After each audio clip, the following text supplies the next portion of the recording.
గజం భూమి కేవలం 5,500 రూపాయలతో 135 గజాల భూమి కేవలం 7 లక్షలు మాత్రమే. Sir, we take honorable speaker, sir. No, sir, wait, sir. Please wait, sir. I am not yielding, sir.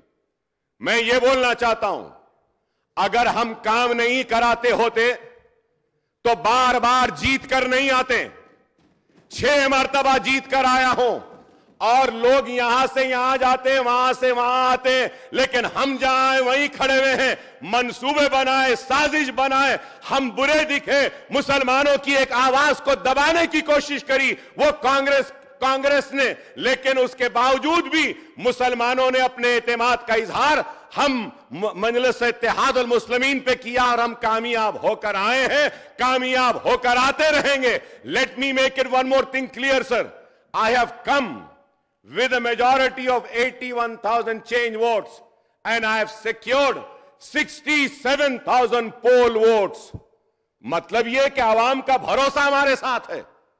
आप अगर समझते हैं कि आपको इख्तिदार मिल गया 10 बरस के बाद तो आप हमको डराएंगे, हम डरेंगे. हम डरने या घबराने वालों में से नहीं है. हम मुकाबला करते आए हैं, मुकाबला करते रहेंगे. किरण कुमार रेड्डी ने जेल में डाला, हम जेल में रहे. हमको भेज दिया शहर से, हम उस वक्त भी नहीं डरे. अरे हम डरने घबराने वाले नहीं है. मैं 5 मरतबा जेल में जाके आ चुका हूं, और भी जाना है तो जाएंगे. आप तसादुम चाहते हैं, ठीक है, हम करने तैयार हैं. हम गले लगाने को भी तैयार हैं, लेकिन याद रखो हमारे हाथ दराज हैं. हम इख्तिदार के गिरेबानों को खेल सकते हैं. हम अपने दामन के तार बेचने को तैयार नहीं है. हम तैयार नहीं है. अगर आप समझ रहे हैं कि इख्तिदार है तो हम डर जाएंगे और उठकर हमको डिस्टर्ब करेंगे. नहीं, मुसलमानों की आवाज तेलंगाना में थी, है और रहेगी. इस आवाज को कोई नहीं दबा सकता. यह आवाज पूरे आब वो ताप के साथ थी और आब वो ताप के साथ ही रहेगी. हम मसाइल के लिए जिद्दोजहद करते रहे हैं, करते आए हैं और करते रहेंगे. हमारी जिद्दोजहद चंद्रबाबू नायडू के दौर में भी थी. हमारी जिद्दोजहद, आई एम कंक्लूडिंग सर, हमारी जिद्दोजहद किरण कुमार रेड्डी के दौर में. सीएम साहब बात. स्पीकर सर, एक नया मेंबर. స్పీకర్ సార్, విద్యుత్ సరఫరాలో బిల్లుల వసూలులో ఈ రోజు హరీష్ రావు గారు బాధ్యత వహిస్తున్న సిద్దిపేటలో 61.37% అధ్యక్ష, గజ్వెల్ మాజీ ముఖ్యమంత్రి గారు ప్రాతినిధ్యం వహిస్తున్న శాసనసభ నియోజకవర్గంలో 50.29 ట్రాన్స్మిషన్ లాసెస్. ఇప్పటి వరకు అక్బరుద్దీన్ ఓవైసీ గారు ఏదైతే చెప్తున్నారో హైదరాబాద్ సౌత్ నుంచి 43% ట్రాన్స్మిషన్ లాసెస్. ఈ రాష్ట్రంలో అత్యధికంగా విద్యుత్ వినియోగం చేసే దాంట్లో, బిల్లులు ఎగవేసిన దాంట్లో మొదటి స్థానం సిద్దిపేట ఉంది, రెండవ స్థానంలో గజ్వేల్ ఉంది, మూడవ స్థానంలో హైదరాబాద్ సౌత్ ఉంది. ఈ ముగ్గురు లీడర్లు 10 సంవత్సరాలు తెలంగాణ రాష్ట్రాన్ని పరిపాలించి విద్యుత్ బకాయిలు చెల్లించక మొండి బకాయిలల్లా సిద్దిపేట, గజ్వేల్, హైదరాబాద్ సౌత్ ఉన్నది అధ్యక్ష.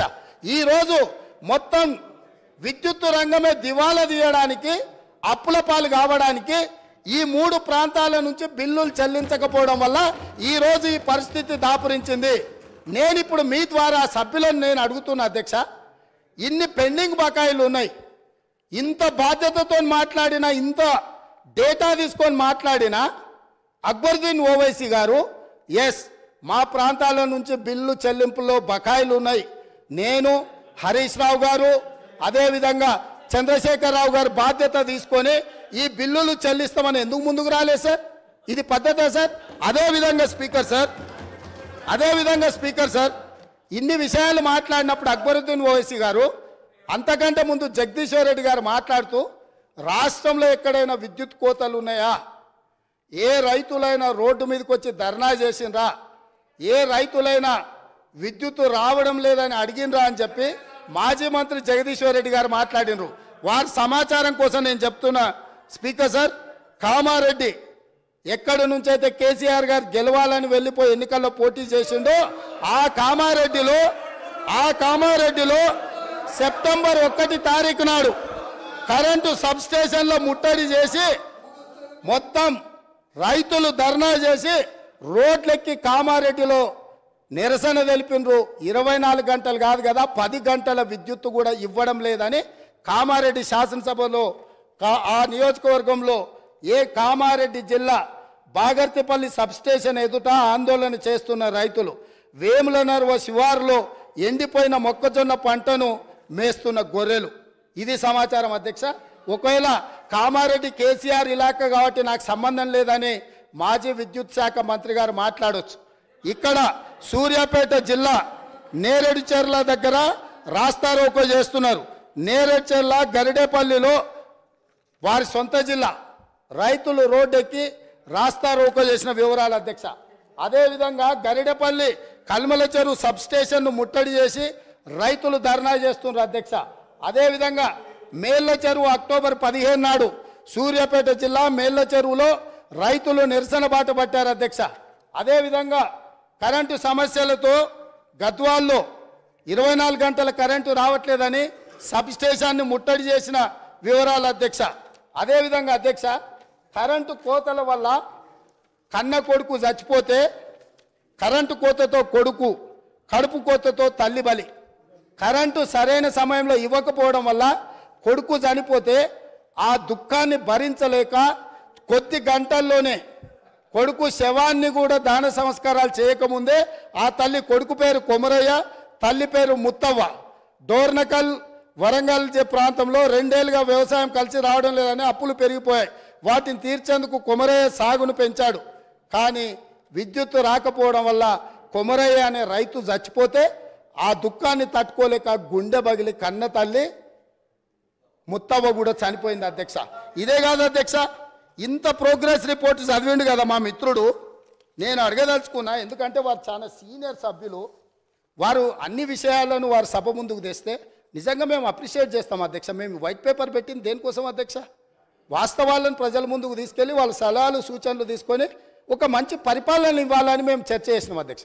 ఇంత చర్చ జరిగినా అక్బరుద్దీన్ ఓవైసీ గారు శ్రీశైలం ఎడవగట్టు కాల్వ 1988-89లో ఆనాటి కాంగ్రెస్ ప్రభుత్వం 89లో ప్రారంభించింది, 2001లో పూర్తయింది. 20 సంవత్సరాల నుంచి శ్రీశైలం ఎడవగట్టు కాలువ మీద 900 మెగావాట్ల విద్యుత్ ఉత్పత్తితో నడుస్తున్న ప్రాజెక్టు నీళ్ల ద్వారా నడిచే ప్రాజెక్టు అధ్యక్ష. అక్కడ ఈ ప్రాజెక్టును మేము నిర్మిస్తే నిర్వహణ లోపం వల్ల ఆగస్టు 22, 2020 నాడు ప్రభుత్వ నిర్లక్ష్యం వల్ల 2 రోజుల ముందే హెచ్చరించిన ఇక్కడ సమస్యలు ఉన్నాయి, తక్షణమే అధికారుల నిపుణులను పంపించి ఈ సమస్యల్ని పరిష్కరించండి, లేకపోతే పెను ప్రమాదం జరగబోతుందని అక్కడ అధికారులు ఇక్కడ ఉండే అధికారులకు హెచ్చరిక లెటర్ పంపించిన వారు మంత్రిగా ఉన్నప్పుడు నిర్లక్ష్యం వల్ల, పట్టించుకోకపోవడం వల్ల శ్రీశైలం విద్యుత్తు సొరంగం 900 మెగావాట్లది బ్లాస్ట్ అయి 9 మంది చచ్చిపోయినారు అధ్యక్ష.